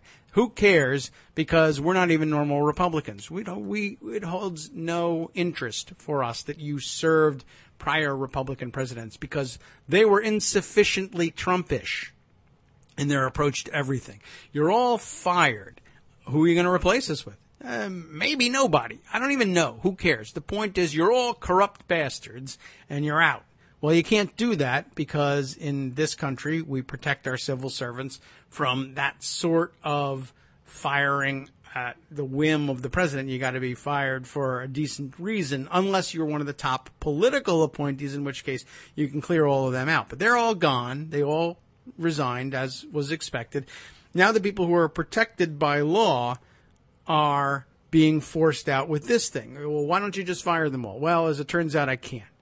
I mean, he could try anyway, as they are trying in a number of areas where they're in clear contravention of law. And just as we read this Monday, Trump's approach to that is just do it. Just do it. What are you going to do? You're going to put them back in there? You're going to sue your way back into the job? And they could try and sue their way back into the job. So a better solution, perhaps, is to do things a different way. they've lost so many of their court cases, they might be wary of losing this one in court too, or they may just say, who can be bothered with the courts at this point? Let's just do this. Instead of firing them, what if we made their jobs so intolerable that they all quit? That would be a way for us to, if we want to, replenish the bureaucracy inside the State Department with hand-picked and possibly wildly incompetent people that come from our ranks. I mean, we might literally we don't know any foreign policy experts. Our top foreign policy so-called experts are a bunch of idiots handed to me on a list by Sam Clovis, and half of them are under indictment. So we don't know how we would fill the ranks, but why don't we just, say, does anybody, are there, for instance, we didn't bring back any of those coal mining jobs. Do you guys want to work at the State Department? Why not? We could do that. What do you got to do? I don't know. Hate Muslims, I guess. Come on over here. And if somebody asks for something from a country that's mostly Muslim, and if you don't know if it's mostly Muslim, Google it, and then deny it. Okay. I could take that job. It pays even better than coal mining, so what the hell? We'll do that. I don't know. I don't know whether he's going to fill them. I don't know whether he's not going to fill them. But the point is that he could stock that bureaucracy with the only people who are interested in working at the Trump State Department, Trump supporters. And those people would then be embedded in the government and essentially, like they're supposed to be in the beginning of this story, unfireable by a future administration that respects the rule of law. And I mean, I guess you could even try to argue, sure, this one respects the rule of law. They didn't fire him. They just made him so miserable that they would quit. And that would be, I guess, within the bounds of law. And then the positions would be restocked with Trump loyalists who couldn't be fired by the next president. It's a very real danger, and it's the continuation of, if you think I'm making it up, it's the continuation of an overt program of repopulating the Department of Justice under the George W. Bush administration. They were doing exactly that, forcing people to resign left and right from the Civil Rights Division and the Voting Rights Section by constantly overruling them from the political level and making them so frustrated that they left. And then all the institutional knowledge of what did we really mean to do with this Voting Rights Act in the first place? What did we really mean to do with these Civil Rights Acts in the first place? Those people are gone, replaced with Bush loyalists who were interviewed by the cadre they had working inside of the Justice Department under George W. Bush, explicitly asking people if they were loyal Republicans and Bush loyalists, and if so, placing them in civil service style jobs rather than higher level political appointees that could be cleared out by the next president, who turned out to be Barack Obama. And then, but instead making it impossible for Barack Obama, who at the end of the day respected domestic law on these things and didn't sweep them out from their positions. But those people weren't even radical enough for the Trump administration, right? We have W and Trump on the outs as it is. Imagine people who were so radical in their right-wing republicanism that they could survive the overt political test at the Bush DOJ, getting into office, and then having somebody even more radical trying to sweep them out because they're cucks and rhinos. That's what's going on, and now it's happening at the State Department too. Bad enough when it happens with domestic departments. Now the rest of the world is going to have to suffer this fate as well. They're not going to have anybody to deal with on a diplomatic level ever again. It's like, I don't know, is it the end of the United States? Certainly as a world leader it is, but we knew that was the case early on in this administration, and hopefully Angela Merkel is adjusting well to her new role. So that's a bad thing that's happening. We got that to contend with. Let's see, what else is in pocket here? And I ought to keep one eye on Twitter to see if we are being redirected at any point as well. No, so far so good.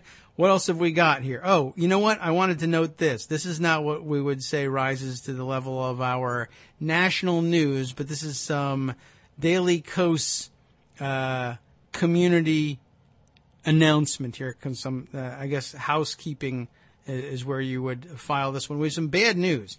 I feel bad about this one in particular because, I mean, this happens all the time. As you know, any community made up of people will occasionally lose members of that community. Death, more or less an inevitability for all of us. I think we just read a few days ago a diary by Keith Pickering. It was the one, we actually had some serious questions about the diary, and I've yet to see exactly how they'll be settled, but we did do the follow-up on Monday with the AP story about all those weird domain names owned by the Trump administration that suddenly found themselves hosted in Russia.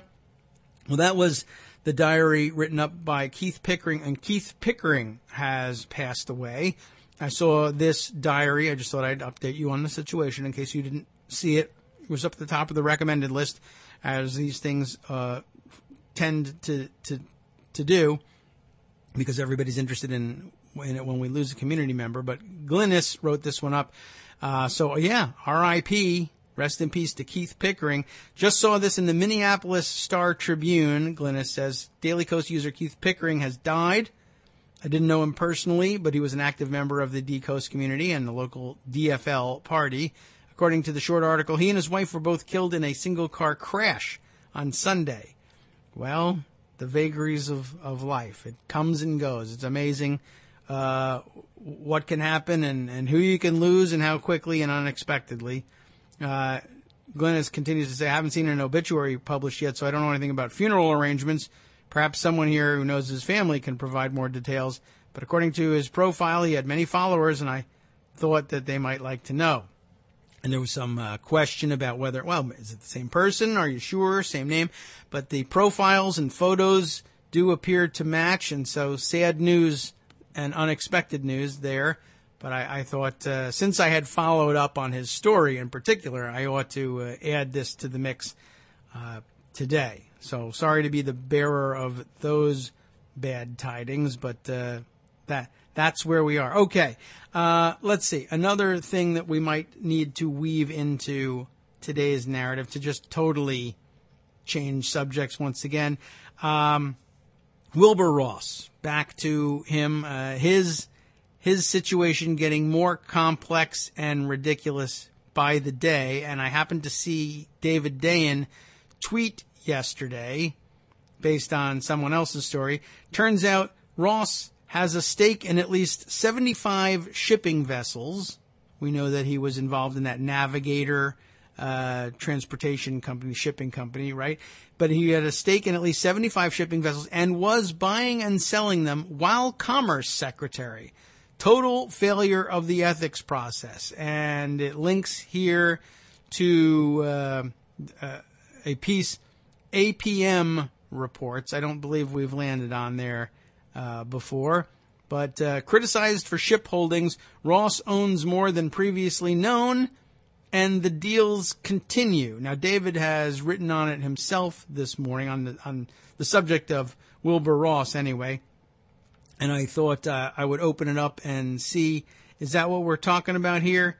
Is it, I mean, it must be, well, this is a November 8th piece, although 5:08. Interesting, because I thought it was later than that I saw his tweet.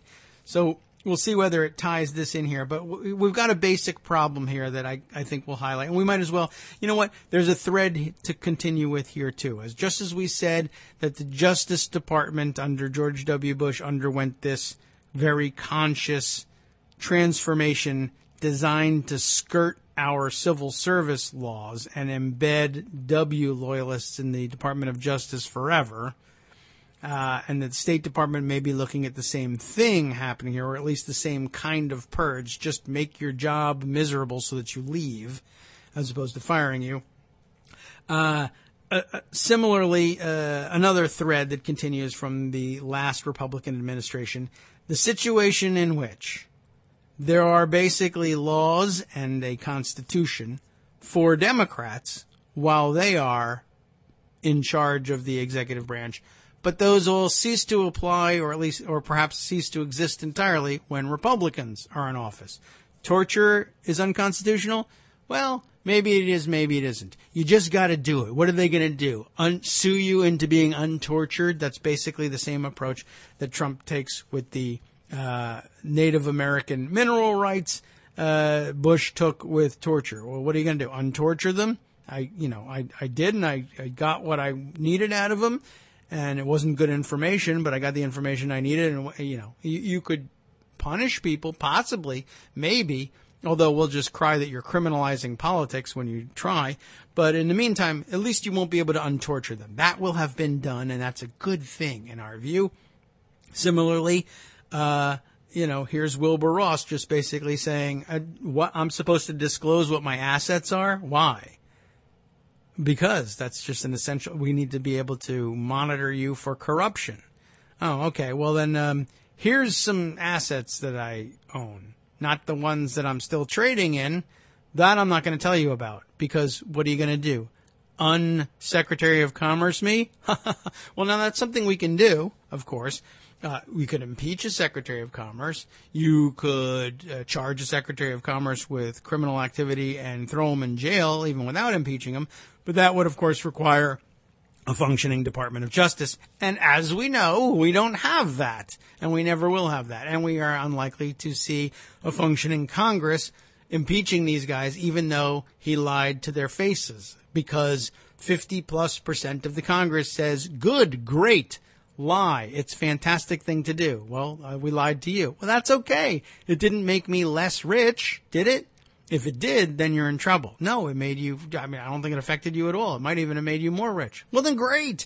Keep lying. But that's totally unconstitutional and counter to the genius of the founders, who obviously said you would protect your prerogative. Yeah, well, I'm not gonna today. So that's that. Look, I'm not impeaching the guy. So what do you have to say about it? Well, the only thing we can say about it, there is no law for Republicans. Let me read what David Dayen has to say in his own article about it, rather than the one he tweeted around yesterday, though that may be interesting too. The Wilbur Ross scandal isn't about Russia. Did you know that? Well, it kind of is. I mean, it involves Russia, but it's not about Russia. It's about corruption. Well, that's true. That doesn't mean it's not about Russia necessarily, because Russia is coming pretty close to being identical with corruption. But let's continue. Commerce Secretary Wilbur Ross recently promoted his own agency ethics official, whose job it is to monitor department-wide conduct for ethical lapses. The promotion came just before Ross received scrutiny about his investment in the shipping company Navigator Holdings, which has business ties to Russian oligarchs and members of the Putin family. We learned that the other day. We didn't learn about this promotion, though. The story played in the mainstream press as evidence of further Trump administration ties to Russia. But any billionaire with vast holdings and an interest in the energy industry is likely to have rubbed up against a few oligarchs and Putin cronies. That's true, and we did make that point. We're good at this. More to the point, Ross's story is one of an unchecked conflict of interest. And yeah, that's the problem. And you're not supposed to lie to Congress during your confirmation hearings about what your holdings are, because we want to be able to monitor you closely to see if there's a conflict of interest and steer you clear of them to keep you honest. But we're not doing it. And it looks like we never will. Ross has leaned on the judgments of the Commerce Department's ethics official, David Maggi, I'm not sure how he pronounces it, it's M-A-G-G-I, to clear his name after the recent Paradise Papers revelations. That's from Quick Movement there. Clear my name. Quick. Do it in 24 hours. Ross explained repeatedly to the media that he publicly disclosed the investment and was cleared to retain the stake by Maggi. Then, his office argued that Ross cannot financially benefit Navigator because he recuses himself from all matters involving transoceanic shipping vessels, as spokesperson James Rockas told the New York Times and NBC News. It's R-O-C-K-A-S. Is he Rockas? Rockas? Rock-ass? I don't know. It's only one S. But that's it. So he recuses himself from all matters involving transoceanic shipping vessels, which is what's left in your day as Secretary of Commerce. I'm sure there's plenty, but it seems like a pretty major thing. But Maggi was elevated from an alternate designated ethics official to the permanent position sometime after September 5th, according to records within the Office of Government Ethics. And you'll remember that they made the director of Office of Government Ethics job so miserable that he resigned too, not that long ago. That means that after Maggie, M-A-G-G-I, once again, after Maggie accepted Ross's ethics agreement and allowed him to maintain the shipping investment, Ross, who controls hiring for the position, rewarded him with a promotion. In other words, I need an ethics official to say this is okay. If you will say it's okay, then I will promote you. You will take your word for it and then promote you to a position from which you can do this for me over and over again, but you'll also make more money. Neither of Ross's defenses against the charge of corruption hold up under the kind of scrutiny that an independent ethics officer is expected to apply. But, of course, these are not normal times, and we no longer expect anybody to apply anything, I guess. David explains, in the wake of the release of the Paradise Papers, Ross on Tuesday decided to divest the holding, after all, an indication of just how wrong Maggie's judgment was. The Navigator, quote, disclosure was buried inside a vaguely named holding company and unknown to the Senate committee who vetted Ross. As for recusal, in May, this Commerce Secretary personally negotiated a deal to facilitate the transport of American liquefied natural gas, or LNG, to China. Now, that was sent by ship, as it happens, but of course, he's recusing himself from anything that involves, how did he say it, transoceanic, what did he say? I'm looking up to the top of the article. Now I can't find oh yes, here it is. All transoceanic shipping vessels. Now, if you're shipping something across the Pacific Ocean, that would count. So, great recusal here, just like the recusal over at the Justice Department. We're going back and forth between justice and commerce an awful lot today. So, where were we? Yes, as for recusal, in May, the Commerce Secretary personally negotiated a deal to facilitate the transport of liquid natural gas to China. Ross touted the deal on CNBC. He wasn't hiding anything. He went on television saying it would open the lucrative Chinese LNG market to American producers and liberate American energy, which is great because, remember, we were going to drill everywhere. Drill here, drill now, pay less. We're going to use all the above options in our quest for energy, for America's continued growth.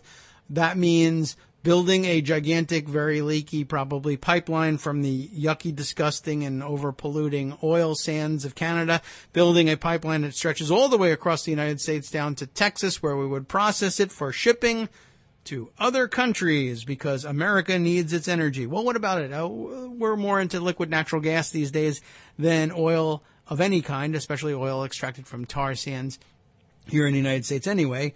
That's the growth industry, liquid natural gas. What are we going to do? Well, we're going to bottle that up and ship it to China because America, freedom, will develop our own resources and become energy independent by bottling up all the energy we have and sending it to China because that's where money comes from, and I get money by shipping it there. Ross touted the deal on CNBC, saying it would open up the Chinese market and liberate American energy. He has cited liquid natural gas as a way to reduce America's trade deficit. Here, I thought it was going to produce energy for us, but it's actually going to produce energy for somebody else, but reduce our trade deficit. Those deliveries require a vessel carrying the shipment to cross an ocean, or, in the common vernacular, transoceanic shipping. And that's the problem.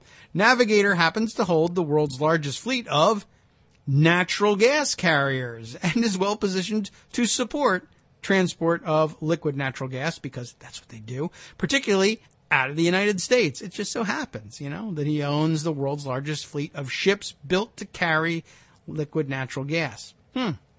That would be the sort of thing that would be a conflict of interest otherwise, but because there's no law when Republicans are in office, it doesn't magically. Hooray. It does, but we just don't do anything about it.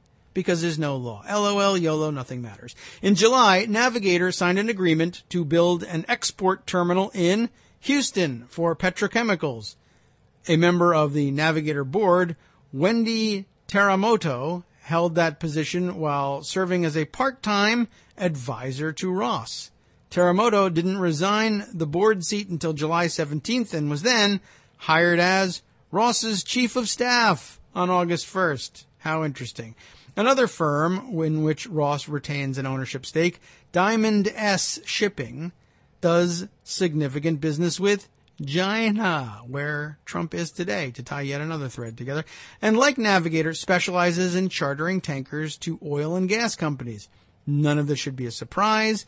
In January, Bloomberg Businessweek reported this nugget. On the last day of November, President-elect Donald Trump chose Wilbur Ross as his nominee for Secretary of Commerce. A few hours later, Ross, a 79-year-old Wall Street multi-billionaire, maybe, but in fact not a billionaire at all, we found out earlier this week, stepped into Gramercy Tavern, a tasteful restaurant, maybe, for the Manhattan elite off Park Avenue. A wood-beamed and chandeliered private dining room had been reserved for Navigator Holdings, a liquefied gas shipping company whose biggest investor is Ross's private equity firm, W.L. Ross & Company. He and David Butters, Navigator's chief executive officer, both arrived early. Your interest is aligned to mine, Butters recalls Ross saying. The U.S. economy will grow and Navigator will be a beneficiary. You're not supposed to be talking like that. Ross's direct investments in shipping companies while shaping Trump administration trade policy, which inherently requires transportation of goods, has been cited by ethics experts as representing a clear conflict of interest. The relationship between commerce and shipping is not subtle. The Commerce Department logo has a sailing ship on it. Ross negotiates a plan for LNG shipments.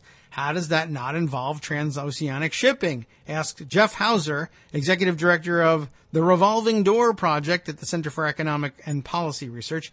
How does Ross get away with the recusal? The answer could lie in the peculiar circumstances surrounding Ross's ethics disclosures.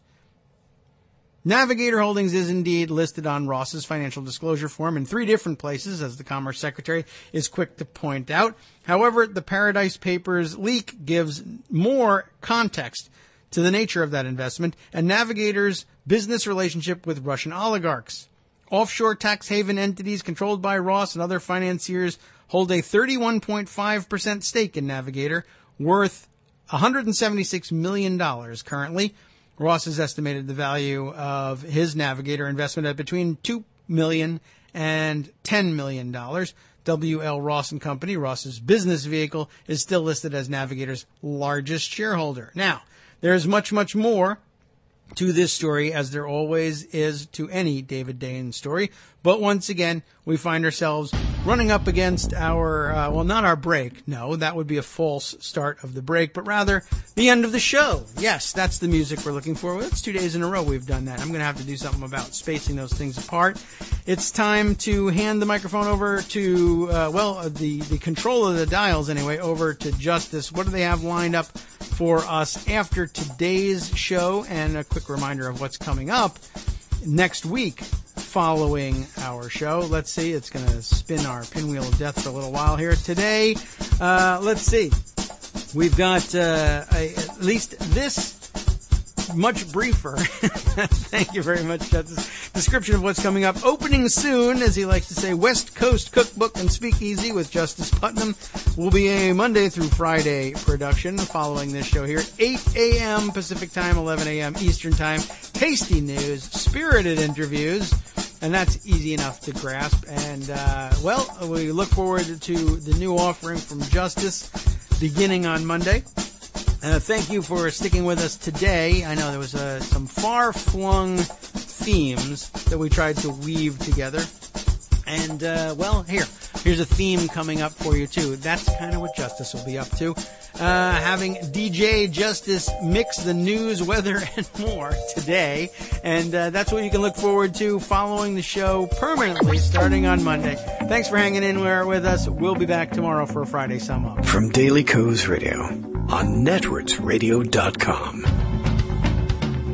You have been listening to the Kagro in the Morning Show with David Waldman. Amazing the themes that are emerging here, and I don't know how one radio show or even a dozen radio shows can keep an eye on the possibility of the development of World War III at the behest of the Saudis, the wild corruption going on in the Trump administration, and looking the other way among Republicans. Wow.